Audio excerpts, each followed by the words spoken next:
इस वीडियो में हम पढ़ेंगे तुलसीदास जी के जो राम लक्ष्मण परशुराम संवाद है उसका बाकी का जो अंश है उसको कंप्लीट करने की कोशिश करेंगे। यहाँ पे क्या हुआ, किसके बीच बात हो रही है। शुरू तो रामचंद्र जी से हुई थी, लेकिन यहाँ पे बात विवाद हो रहा है लक्ष्मण जी और परशुराम जी के मध्य। तो जब लक्ष्मण जी को परशुराम जी ने यहाँ पे उनको कहा, मातु पिता ही जाने सोच बस कर रसी महेश किशोर करवन के अर्भक दलन परस मोरति घोर डराने की कोशिश की। तो आगे क्या बोलते हैं लक्ष्मण जी, बिहसी लखन बोले मृदुबानी। बिहसी हंसकर, कैसी मुस्कान है, कैसी हंसी है, व्यंग्यात्मक हंसी है। लखन बोले मृदुबानी, मीठी वाणी में बोले, है ना, लेकिन क्या बोल रहे हैं, व्यंग्यात्मक है ये मुस्कान। अहो मुनिसु महाभट मानी, हे मुनीसु महाभट, महाघमंडी मुनि, हे महाघमंडी मुनि। पुनि पुनि मोहि दिखाओ कुठारू, पुनि पुनि बार बार मोहि मुझे दिखाओ कुठारू। आप बार बार मुझे अपना कुठार परसा दिखा रहे हैं। चहत उड़ावन फूकी पहारू, चहत उड़ावन चाहते हैं उड़ाना, फूंक मारकर पहाड़ू मतलब पहाड़। आप तो फूंक मारकर ही पहाड़ को उड़ा देना चाहते हैं, बार बार परसा दिखाकर ही मुझे डरा देना चाहते हैं, है ना। यहाँ कुम्हड़बतिया कोहू नाही, यहाँ कुम्हड़बतिया, कुम्हड़े का जो फल होता है ना, छोटा बच्चा वाला फल, कुम्हड़बतिया कोहू नाही, कोई नहीं है। कुम्हड़बतिया की क्या विशेषता होती है, उसको जैसे कुम्हड़े में फूल आता है, उसमें फल लगने लगता है, उसको यदि उंगली दिखा दो तो वो सड़ जाता है, गिर जाता है।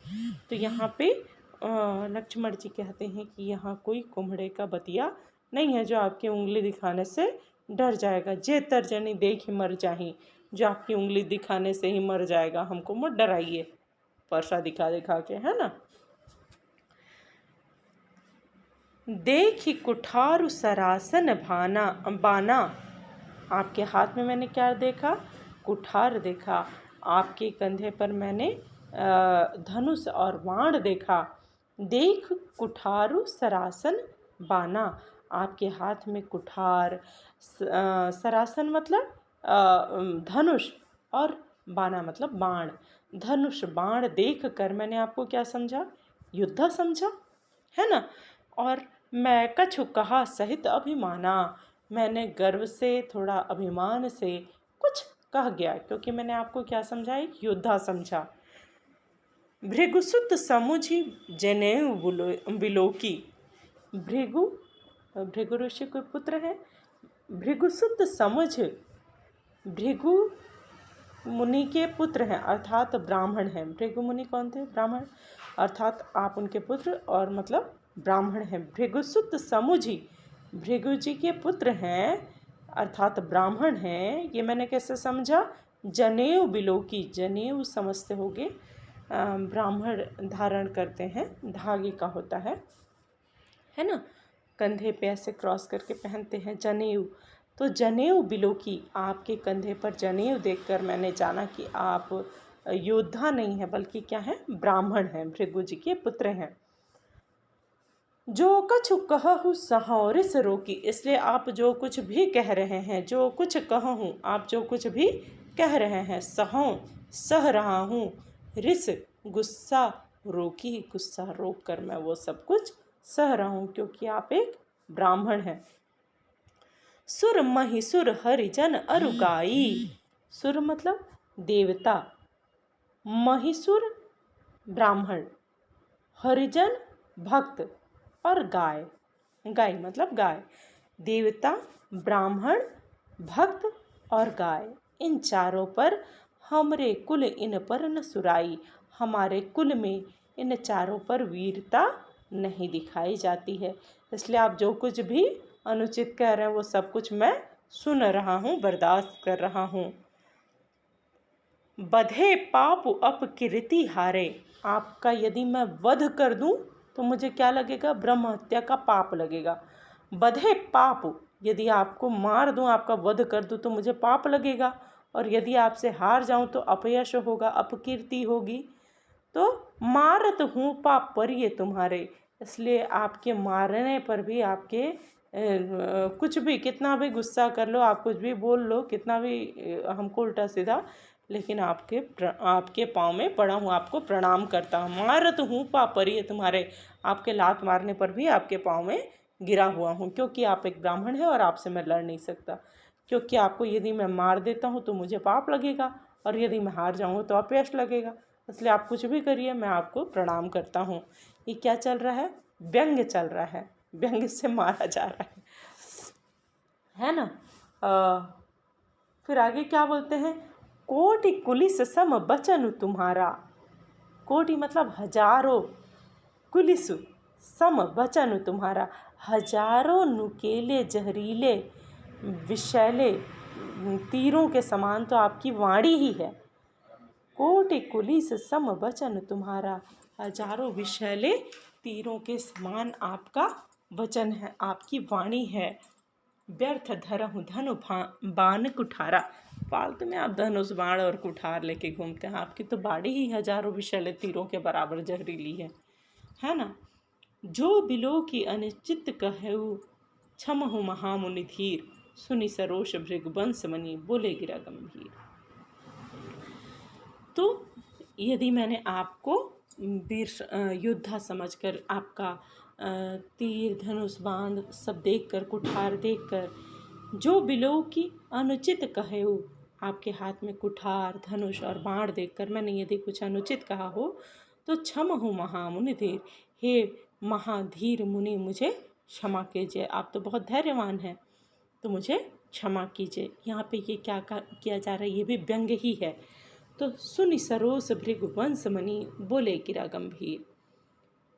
लक्ष्मण की कठोर वाणी को सुनकर, सुनि सरोष, रोष मतलब गुस्से में, सरोष गुस्से के साथ, भृगुवंश मणि, भृगु वंश के मणि कौन है? परशुराम जी। बोले गिरा गंभीर, बहुत गंभीर होकर के बोले। अब किससे बोले? जब बच्चों को डांटता है आदमी और बच्चे नहीं सुनते हैं तो फिर उसके बाद क्या करता है? बच्चों के गार्जियन से बोलता है ना, कि देखिए आपका बच्चा ऐसा ऐसा कर रहा है, उसको समझा लीजिए, है ना। तो यहाँ पे लक्ष्मण और राम जी के गार्जियन कौन है? उनके गुरु। गुरु कौन? विश्वामित्र, जिनके साथ ये दोनों बालक आए हुए हैं। तो अब परशुराम जी लक्ष्मण जी की शिकायत करने के लिए किससे बोले? इनसे बोले, उनके गुरु विश्वामित्र से। क्या बोले? कौशिक सुनहु मंदयेहु बालक। कौशिक कौन? विश्वामित्र जी। सुनो, विश्वामित्र सुनो, मंदयेहु बालक, ये लड़का दिमाग से खिसका हुआ है, पागल ही है, मंद। कुटिल काल बस निज कुल घालुक, इसके सिर पे कुटिल काल नाच रहा है, ये कुटिल काल के बस में है, इसलिए ये अपने ही कुल का नाश करने पर तुला हुआ है। कुटिल काल बस निज कुल घालक, ये कुटिल काल के वश में है, इसलिए अपने ही कुल का नाश करने पर तुला हुआ है ना। यदि मैं इसका मार दूंगा तो क्या होगा? इसके कुल का हानि होगा, है ना। तो निज कुल घालुक, अपने ही कुल का नाश करने पर तुला हुआ है। भानुवंश राकेश कलंकु, किस वंश का है ये लड़का? भानुवंश का है। और भानुवंश मतलब सूर्यवंश, सूर्यवंशी चंद्रमा का ये क्या है? कलंक है, दाग है ना। सूर्यवंश को, श्री रामचंद्र जी के वंश को किसके समान कहा गया? चांद के समान। और लक्ष्मण को क्या कहा जा रहा है? चांद के दाग के समान, है ना। तो क्या कहते हैं कि भानुवंश राकेश कलंक, सूर्यवंश रूपी चंद्रमा का यह कलंक है। निपट निरंकुश अबुधु असंकु, ये बिल्कुल निपट, बिल्कुल निरंकुश है ना। और अबुधु बिना बुद्धि का है। असंकु, इसमें कोई शंका नहीं है कि इसके पास ना बुद्धि है, ना बुद्धि दिमाग कुछ नहीं है ना, एकदम निरंकुश है। ठीक है। काल कवलु हुई ही छन माही। काल मतलब मृत्यु, समय, है ना, मृत्यु। काल कवलु, काल का ग्रास बन जाएगा। ग्रास मतलब कवर, खाने का कवर होता है ना। तो ये काल कवलु हुई ही छन माही, क्षण भर में ही काल के मुंह में समा जाएगा, मतलब मर जाएगा। कहो पुकारी खोरी मोहि नाही। अभी मैं सबको बता दे रहा हूँ कि क्षण भर में ही मैं इसको काट दूंगा और ये काल का ग्रास बन जाएगा, अर्थात मर जाएगा। तो इसमें फिर मुझे दोष मत देना। खोरी मोहि नाही, खोरी मतलब मुझे कोई दुख नहीं होगा और आप लोग मुझे दोष मत देना। तुम हट कहूँ जाओ चाहूँ उबारा। यदि तुम, कौन तुम? विश्वामित्र जी। तुम हट कहूँ जो चाहूँ उबारा। यदि तुम इस भटके हुए निरंकुश बच्चे को चाहूँ उबारा, उबारना चाहते हो, बचाना चाहते हो। कही प्रताप बल रोष हमारा। तो मेरा प्रताप, मेरा बल और मेरे गुस्से के बारे में इसको बताओ कि मैं कौन हूँ, है ना। लखन कहऊ, देखो बात किसके बीच हो रही है? परशुराम जी किससे बोल रहे थे? विश्वामित्र जी से। किसके बारे में बोल रहे थे? लक्ष्मण जी के बारे में। तो लक्ष्मण जी यहाँ पे फिर खुद बोलते हैं बीच में, विश्वामित्र जी के जवाब का इंतजार नहीं करते हैं। क्या कहते हैं कि लखन कहऊ, लक्ष्मण जी बोले, क्या बोले? मुनि सुजस तुम्हारा, हे मुनि आपका सुयस, आपका नाम, आपका बल, प्रताप, रोष सब तुम्हें ही अछत को बर न पारा। आपको छोड़कर और कौन बता सकता है? तब से आप कर क्या रहे हैं? यही ना कर रहे हैं। तुम्हें ही अछत, आपको छोड़कर को बर न पारा, दूसरा और कौन वर्णन कर सकता है? अपने मुँह तुम आपनी करनी, बार अनेक भांति बहुबरनी। अपनी करनी को अलग अलग ढंग से आप कितनी बार अपने ही मुँह से बता चुके हैं, है ना। तुम्हें ही अछत को बरने पर, आपको छोड़कर और कौन बता सकता है? अपने मुँह अपनी तुम आपनी करनी, बार अनेक भांति बहुवर्णी। अनेक ढंग से अनेक बार आप अपनी करनी को, अपनी तारीफ को, अपने बल और प्रताप को बता चुके हैं। और ना ही संतोष हो तो पुन कुछ कहूँ। यदि इतनी बार बताने के बाद भी संतोष नहीं हुआ है तो दूसरे को काहे बताने के लिए बोल रहे हैं? फिर से बता लीजिए। पुनि कछु कहूँ, फिर से बता, पुनि मतलब फिर से, कछु कुछ कहूँ, फिर से कुछ कह लीजिए। और वीर व्रती तुम धीर अछोभा, गारी देत न पावहु शोभा। आप वीर व्रती हैं, वीरता का व्रत धारण करने वाले हैं, वीर हैं।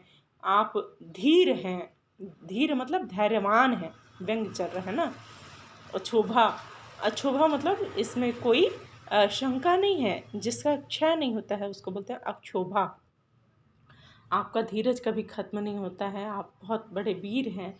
तो गारी देत न पावहु शोभा, आप गाली देते हुए अच्छे नहीं लग रहे हैं। शुरू में दिया ना उन्होंने बहुत सारे, देखो पहली ही पंक्ति में, निपट अनुरंकुश अबुधु असंकु, है ना। तो उससे पे लक्ष्मण जी यहाँ बोल रहे हैं। आगे क्या बोलते हैं लक्ष्मण जी? सूर समर करनी करही, कहीं न जना वहीं आप। विद्यमान रन पाई रिपु, कायर कथहि प्रताप। सूर समर, सूर मतलब वीर, समर मतलब युद्ध। वीर युद्ध भूमि पर क्या करते हैं?